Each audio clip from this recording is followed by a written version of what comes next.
So just introduce yourself and give a brief idea of your channel. Well, I'm KingK, which is a shortening of my long and convoluted username, Kingdom Clannad, which nobody needs to know unless you're trying to get to my Twitter because somebody stole KingK and they won't leave it, even though they haven't used Twitter for years. But that's beside the point.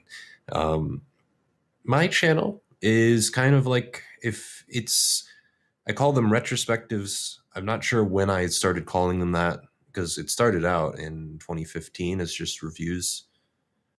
And they're still kind of like that. But Mhm. I think the name retrospective was just because I was looking at older games.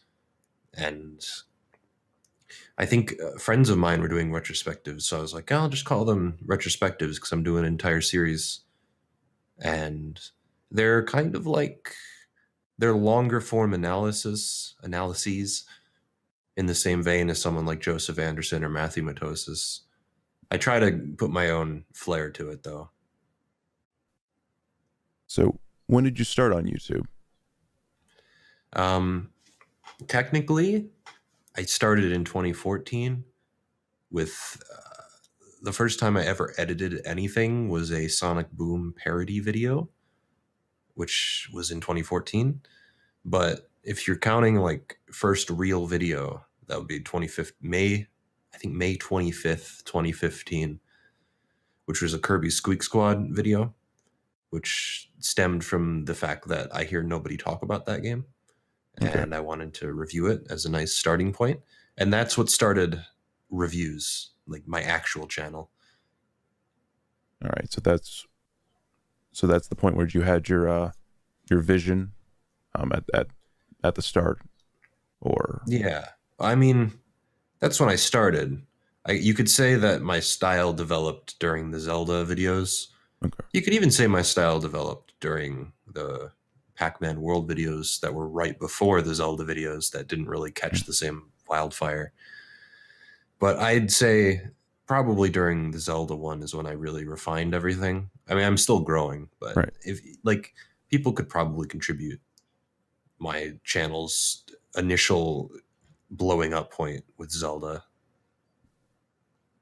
Do you do YouTube full time? Yes, I do now.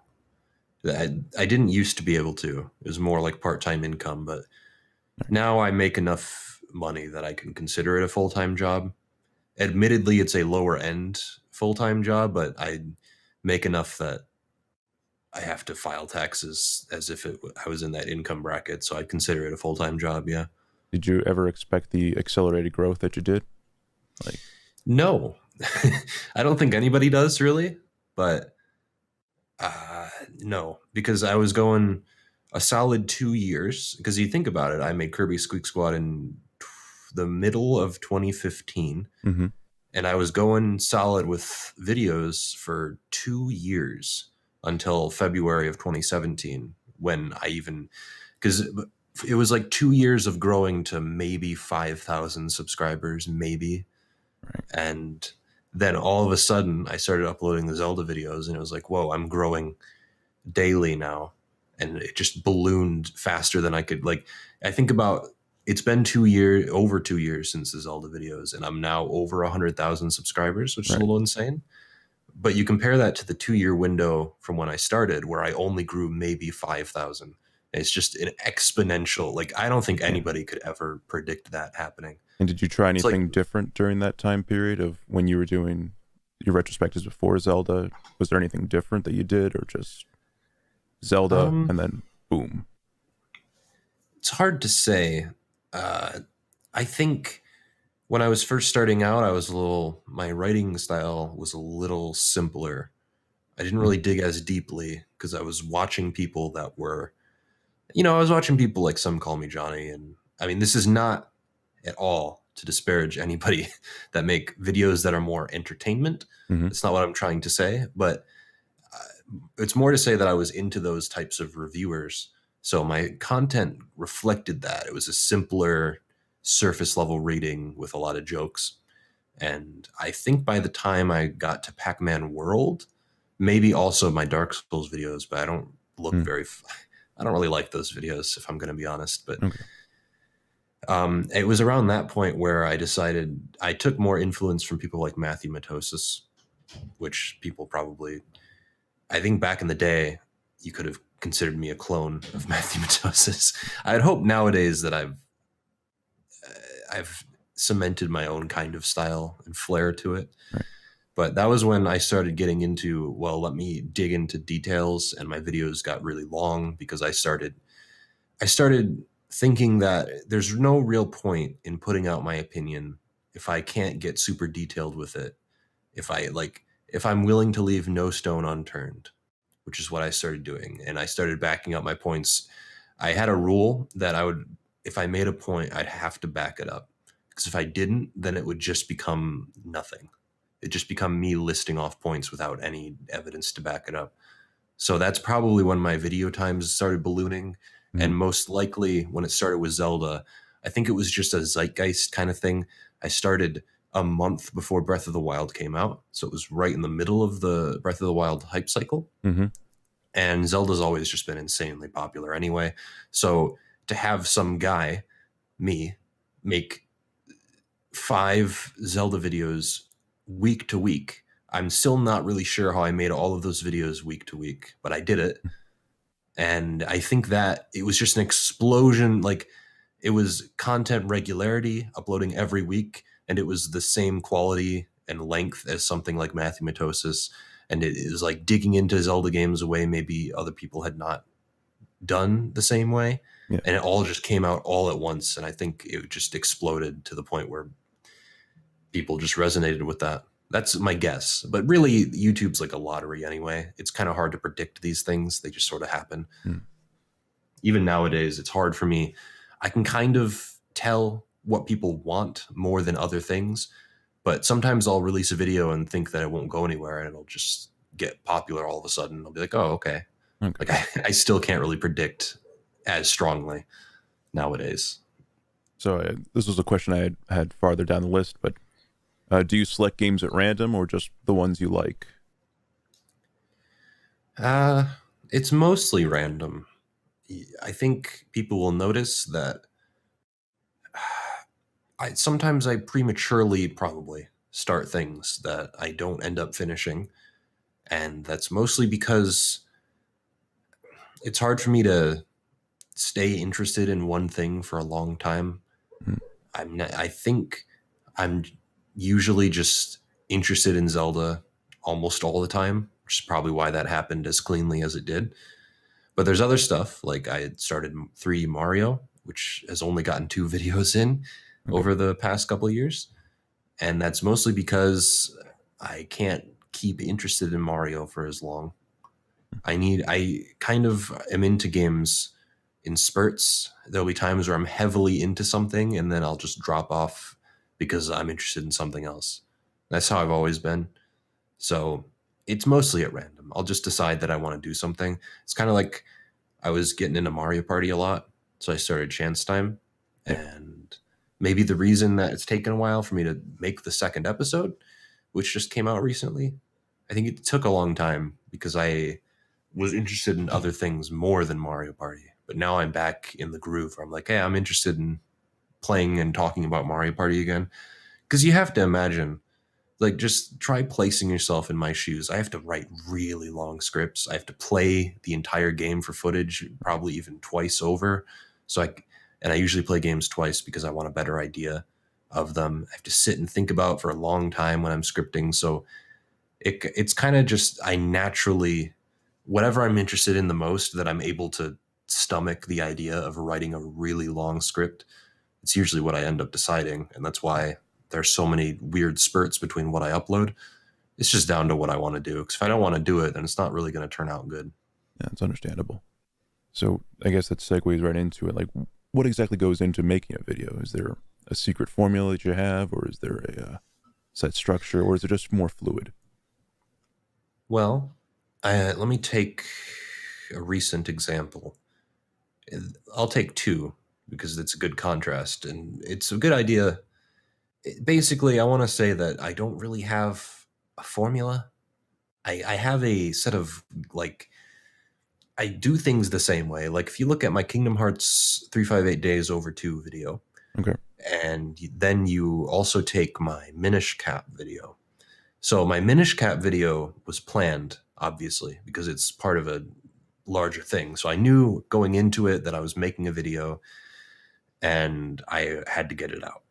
So what I did was I played Minish Cap twice, one of them on stream.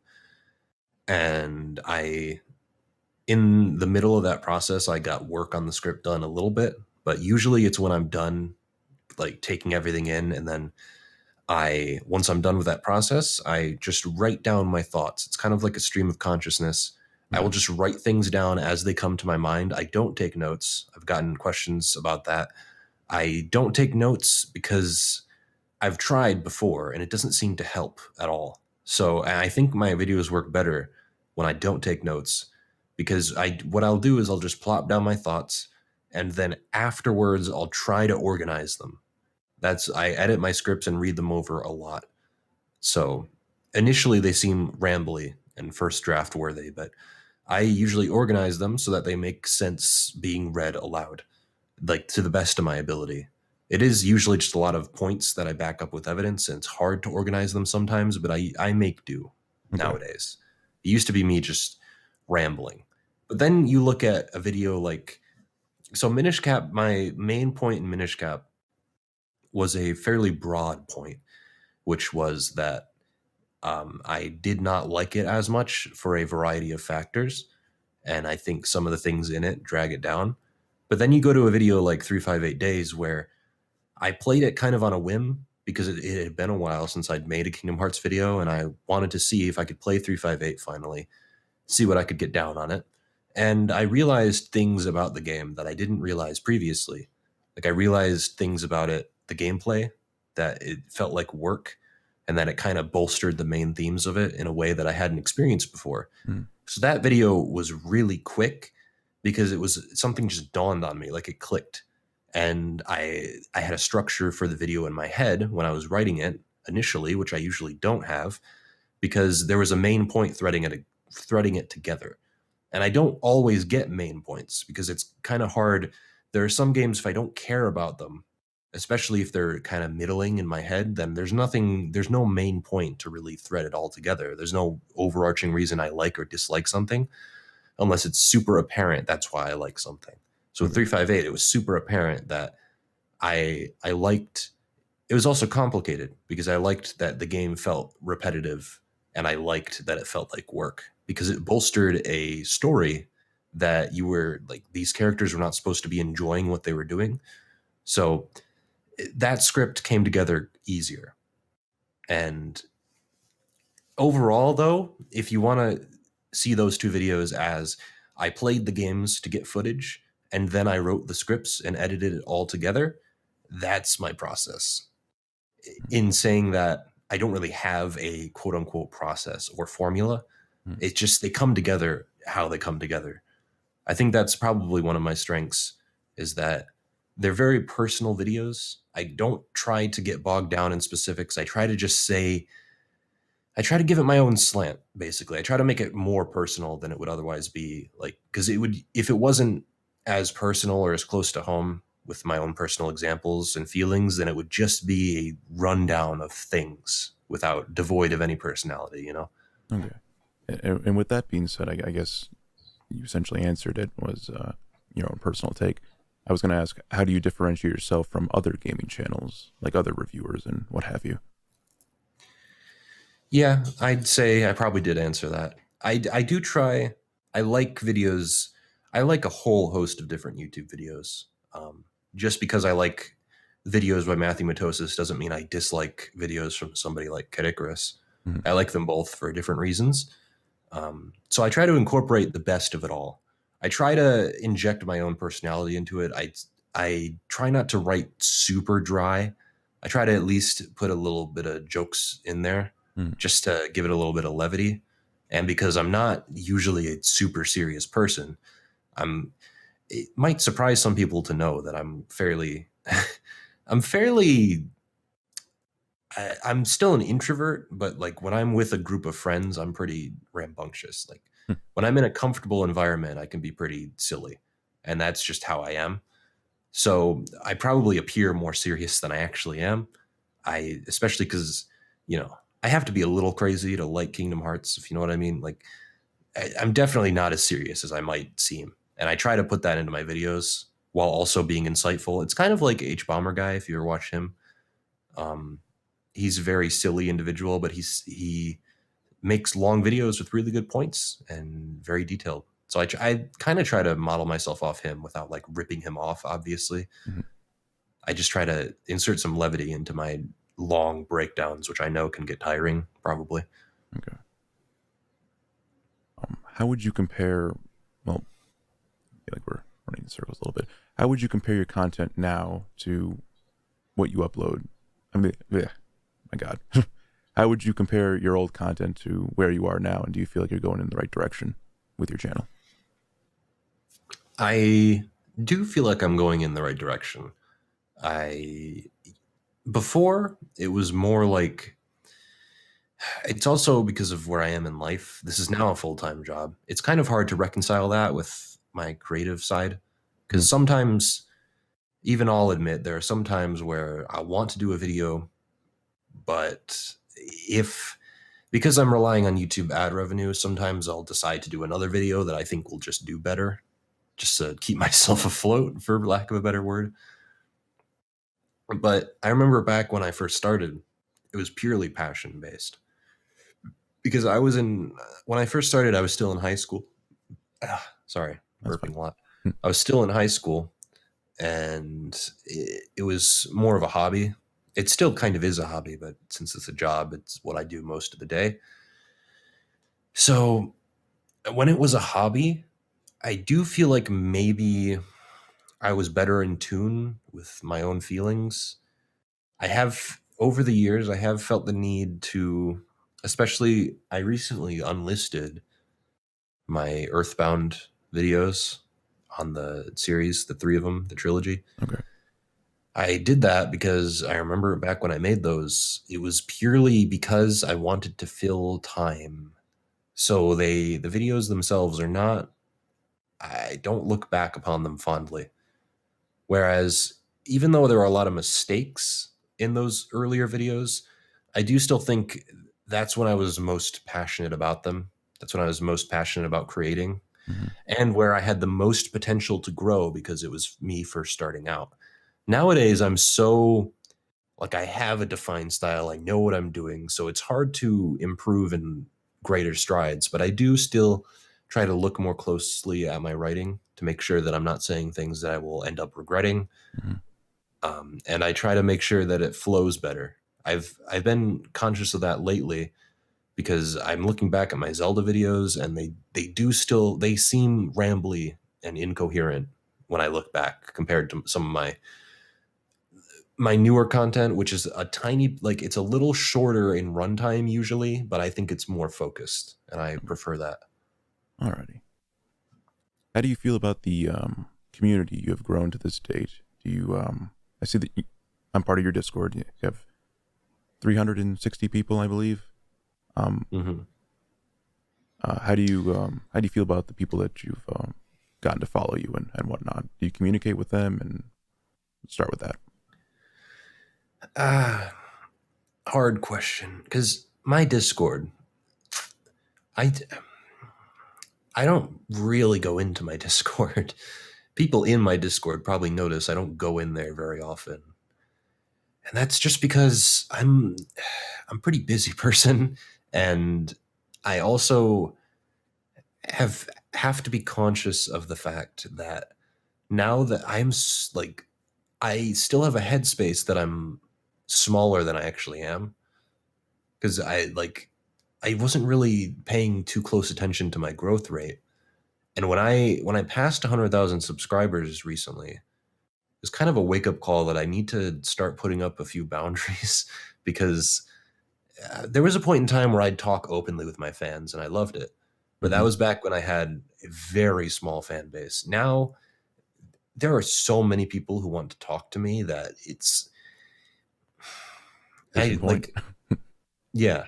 And I don't say that to, like, inflate my ego. It's more just to say that every time I tweet, I get a bunch of notifications, people reply, I get DMs a lot.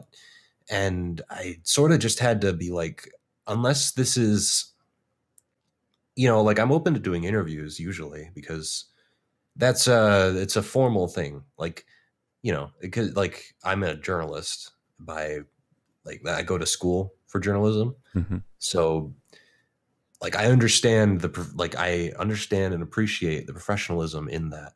And if somebody like you is willing to do that, then I'll be like, yeah, if I have time, I can fit that into my schedule. But it's important to understand that what we're doing here, isn't like the same way that somebody would DM me and be like, hey, let's talk, like, because when somebody does that, there's so many people who want to do that. And Hmm. so I try to limit my conversation to to tweets on Twitter, Right. or maybe large Discord posts. That's also why I don't like Discord, is because it's like I'm in Discords where I know people, where I'm friends with them already. And to be in a Discord with a bunch of people who just watch my videos, I don't feel like I can say anything in there that I wouldn't say on Twitter already or in my YouTube videos. Because I just have to keep boundaries, basically, because there's so many people who want to talk, and I get that. And I try to keep that through official channels, but I I need to keep my distance from it, Hmm. because if I get too absorbed in that, then my life will just have no room for anything else. Like it's important to realize I have my own life, and I can't just get absorbed in my job in every facet of it, which is why I stopped reading every single one of my comments, because I now get hundreds of comments a day. So there's a point where you have to be like, okay, I'm only going to read comments on new videos for like a week, because after that, you just can't keep up with all of them. It's impossible. So like I try to keep up with people, but it's hard. That's certainly fair. How do you deal with negative criticism? Do you ignore it, or do you um, go on? Um, Depends. If you word it well, then I usually don't take issue with it. I welcome it. Hmm. Depends on what you're saying also. It's hard. Like I will, if it's a like there are tiers to this, really. If Hmm. you're critiquing my content itself, I could take that into account, but I very rarely get comments like that. It's usually people who I usually get comments, people telling their perspective, which I enjoy reading. Okay. I sometimes get comments correcting me on things that I said, which can get annoying if thousands of people say the same thing over and over again.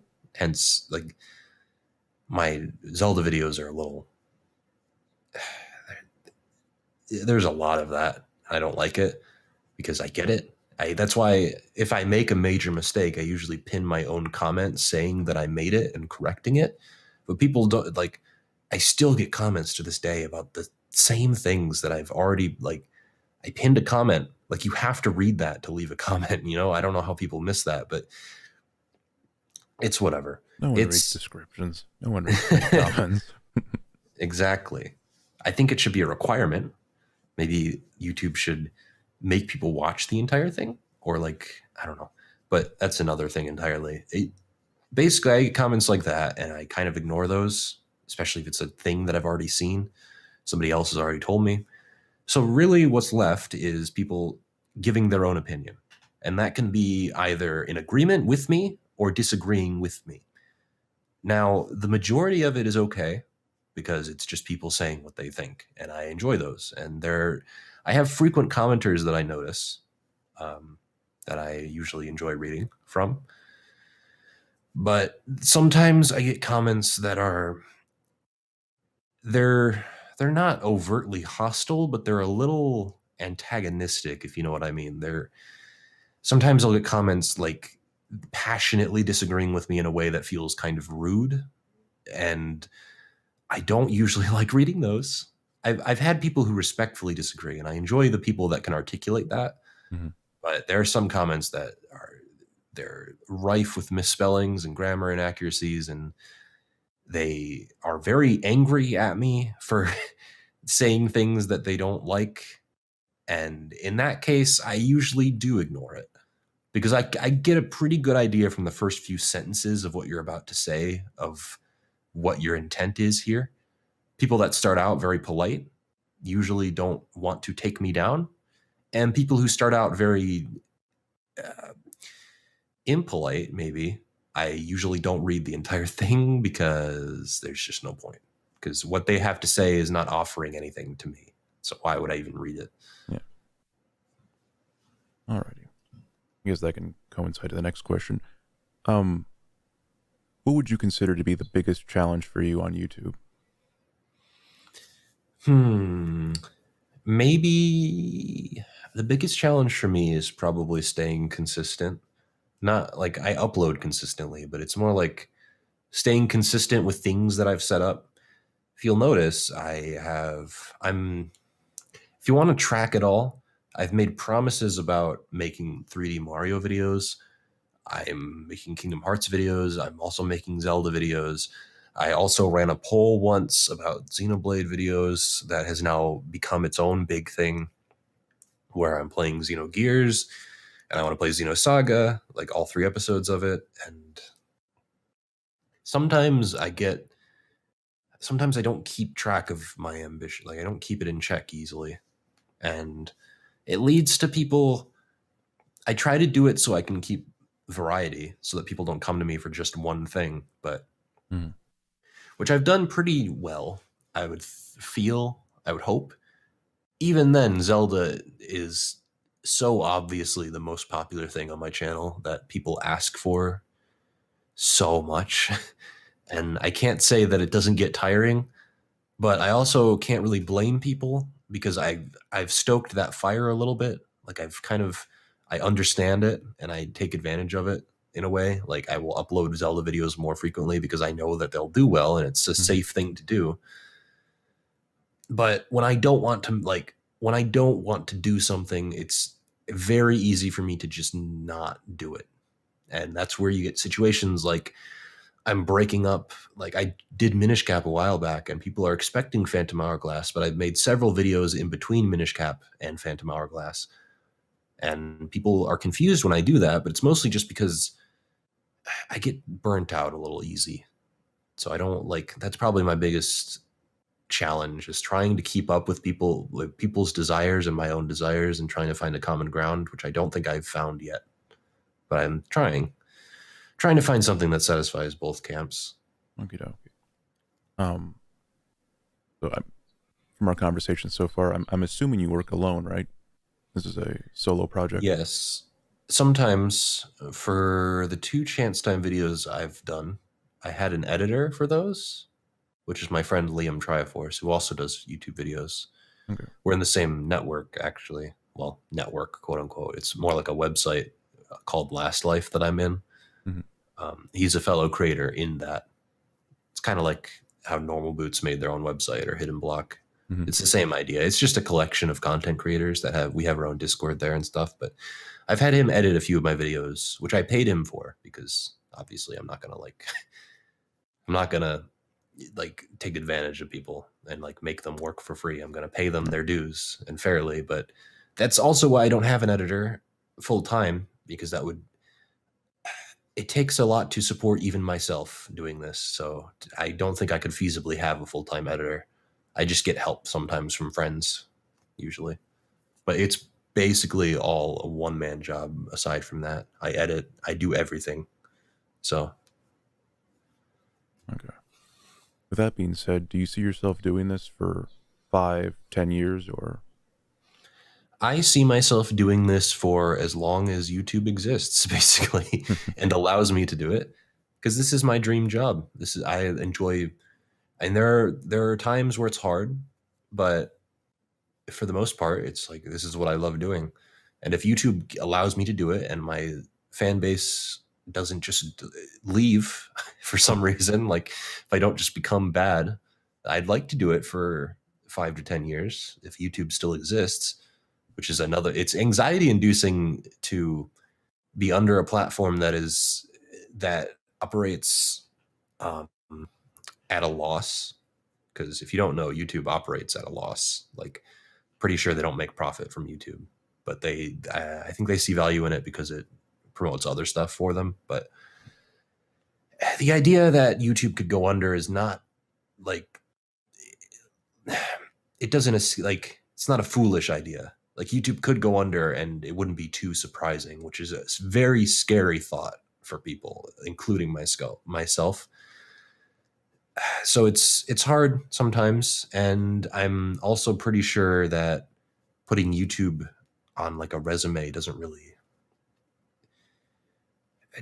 like have the same impact as other jobs, which is, it'll be hard. Like, if YouTube just goes under, I don't have a lot of other work experience because I got into this so young, and I hit that lottery.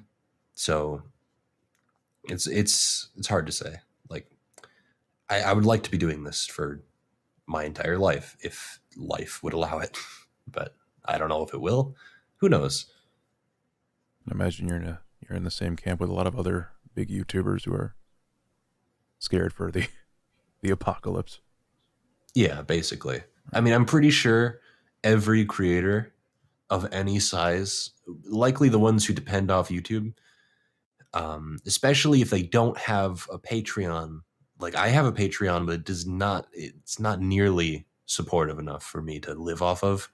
It's just supplementary income at this point. I live directly off of YouTube.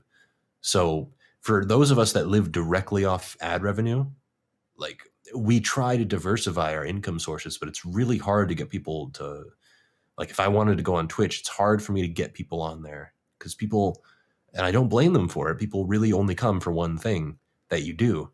Mhm. And they sometimes don't want to support you like via Patreon. I think I get a lot of support on Patreon. Um, Not comparatively to other YouTubers, but I'm like at a point where I'm very grateful that so many people want to support me.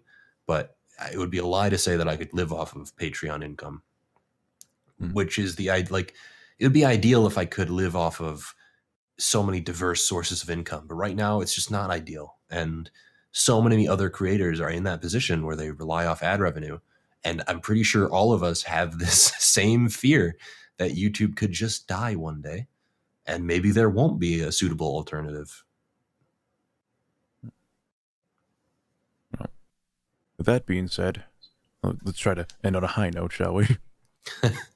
Probably good. Yeah. If you can give any advice for new YouTubers out there in 2019, 2020, what have you, what would be some advice or advice you'd give to yourself and be like, here, do this?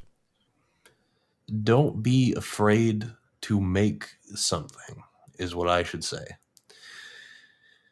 Because even my biggest regrets were still a stepping stone to where I am now. So if you don't make anything, you're never going to get anywhere. And even though I cringe at a lot of my early content, I needed to do it. I needed to learn how to edit. I needed to learn how to write. And you are going to have to fail to get that. To get as far as I have, you have to fail. There's just no way that you're going to succeed. Like, there is absolutely no way that you're going to start YouTube and you're going to be fully content with everything that you create. It's just not going to happen. But you have to do it anyway. You have to go. Like, you just have to, like, you have to trust yourself. You have to learn that your mistakes are not big enough to keep you down. And also, I would say that if you try YouTube and you're having a lot of difficulty keeping consistent, or you're having a lot of difficulty writing, or you're just running into a lot of walls, you may have to face the fact that it just isn't for you. If, like, because this YouTube does seem very idyllic. Like, it seems like a very ideal job, but it's definitely not for everyone. It is quite hard to keep up sometimes. And I am constantly like exhausting my creative limits to try to get these videos out. And that might not be for everyone. Maybe people don't like writing, you know? Like, what if you don't like writing? It's kind of hard to do what I do. Maybe you could find success other avenues like streaming, which does not involve scripting. Mm-hmm. But it's also a lot harder to break into that than it is to break into edited content, which is admittedly easier. It's still very hard, but it's admittedly easier, like, to do what I'm doing and be successful with it, because it's more niche and it's harder for people to find that kind of quality. Not to say streamers are not delivering quality content, but there is so many streamers that it's kind of hard to break into that the same way. But just basically what I would say is make something, even if you're not proud of it, and just keep going, because you will eventually be at a point where you are proud of what you're making. And if it's not for you, then just stop, because all you're doing is wasting time. All right. That was very well said. Mm-hmm. Well, thank you, KingK, Yep. for your time. This was a insightful interview, and hopefully I did it professionally enough. Yeah. I've had to interview people because I take journalism classes. So I sympathize with the I sympathize with coming up with questions that are relevant and make sense. And I think you did a good job. It's good. They were good questions. I think you hit on all those bases that somebody would have to do. So, well, I'm glad you took time out of your day, and I'm sorry for yesterday where we both probably had that's fine. It's fine. I wasn't really doing anything yesterday either. I don't really mind. I'm not busy enough that it would impact me in any way. Like, I definitely appreciated this. It was fun. Likewise. Well, I hope you have a good rest of your day, and Yeah, you too. Thank you.